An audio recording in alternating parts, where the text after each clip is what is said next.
Hello，大家好，欢迎来到硅谷小豆丁，我是轩轩。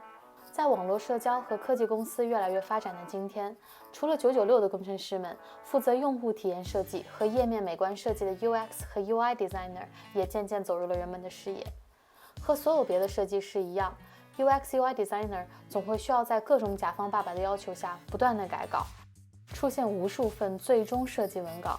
这无疑加长了 UI/UX 设计的沟通时间，减缓了最终设计成品的完成。20岁出头的 Dylan Field 和 Evan Wallace 在旧金山于2012年创建的初创公司 Figma 就为这个难题找到了一个很好的解决方案。2012年，在布朗大学读书、刚满20岁的 Dylan Field 敏锐地察觉到，在协同办公概念日渐成熟的今天，设计行业还依旧被 Adobe 等老牌桌面版设计应用垄断。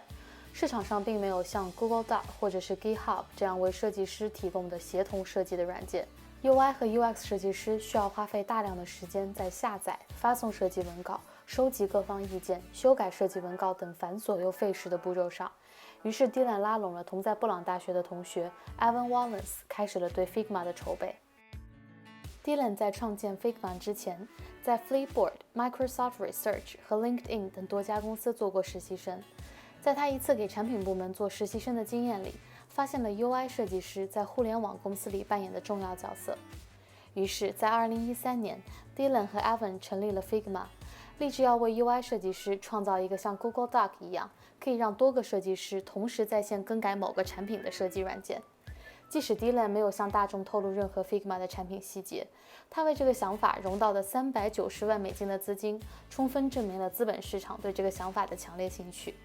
Dylan 也因为他刚满20岁就征服了一众投资人，登上了 TechCrunch。好像硅谷这个充满梦想的地方，正在等待着他成为下一个传奇。2014年到2015年间 ，Figma 进行了多次融资，最终 A 轮融资以1400万的数额结束。在2015年12月份 ，Figma 也终于第一次向大众展示了第一阶段的产品。这个时候的 Figma 简单的来说有以下几个功能：第一， Figma 支持所有设计操作都在线上完成，设计师可以随时随地将设计的链接发送给任何人，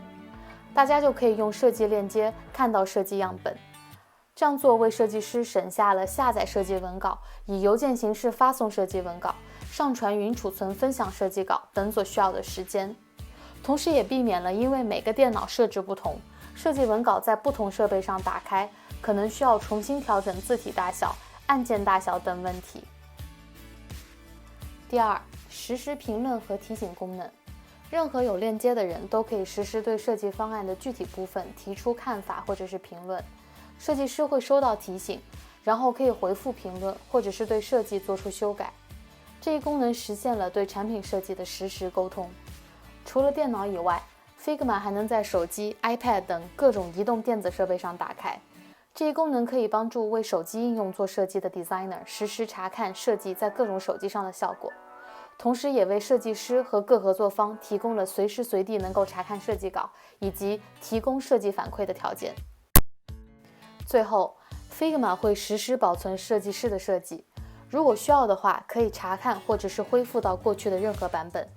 设计师再也不需要储存几十个旧的设计版本，或者是一次次的命名最终设计了。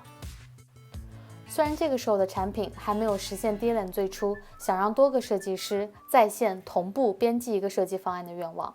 但是 Figma 能对设计产品给出实时的评价，同时能为设计师省下很多因为下载、上传不同版本所需要的时间。Figma 这一版产品问世以后，还是得到了很好的反响。2018年2月份 ，Figma B 轮融资以2500万美金结束。Figma 也用这笔钱开发了多个和不同产品对接的 API， 并且于2018年5月份进军非洲市场。红杉资本于2019年2月份对 Figma 重新估值，至此 Figma 估值达到4个亿。在2012年 Dylan 思考创立 Figma 的时候，他曾经担心过面对 UI 设计师的市场会不会太小。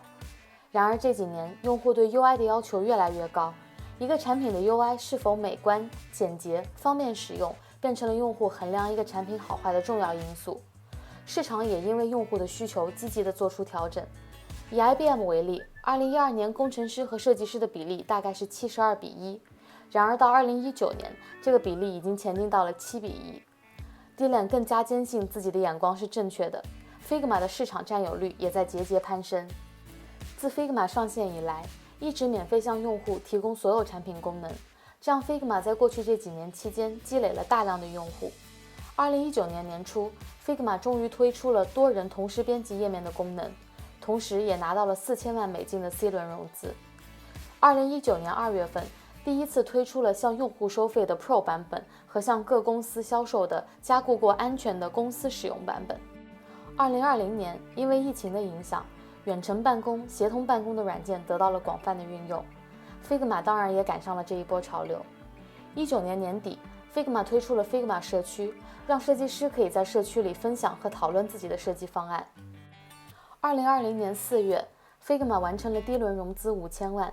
并且把公司估值做到了20亿美金。越来越多的非 UI designer 也开始使用 Figma 的软件。Figma 这一年多次被多个商业周刊评为疫情期间最佳创业公司。Dylan 也获得福布斯30 Under 30s 的提名。2020年10月份，因为意识到 Figma 81%的每周活跃用户都是基于美国以外的国家，为了能够更好地服务到不同时区、不同文化的客户， Figma 在伦敦开了自己的第一个海外总部。与此同时 ，Figma 也推出了一系列新的功能，其中包括简化按钮和文字模板的设计以及使用，简化交互式组件的设计以及调整流程，实现自动化按钮布局、文字布局和总体页面布局等功能。和几个主要竞争对手相比， Figma 的产品成熟度和可以使用的地区以及对硬件的要求等等都是更胜一筹。Figma 在采访中表示，公司下一步的重心会放在帮助设计师简化繁琐的设计环节，让设计变得更加简单，以此来节约设计师更多的时间。并且因为公司发展速度快，资金也相对充足，下一步会采用收购的方法来吸纳更多的人才。Figma 未来能走多远，让我们一起拭目以待。对 Figma 和 UX/UI 设计有兴趣的小伙伴，可以去 Figma 的官网注册一个免费的 Figma 账号试试看哦。谢谢大家的观看，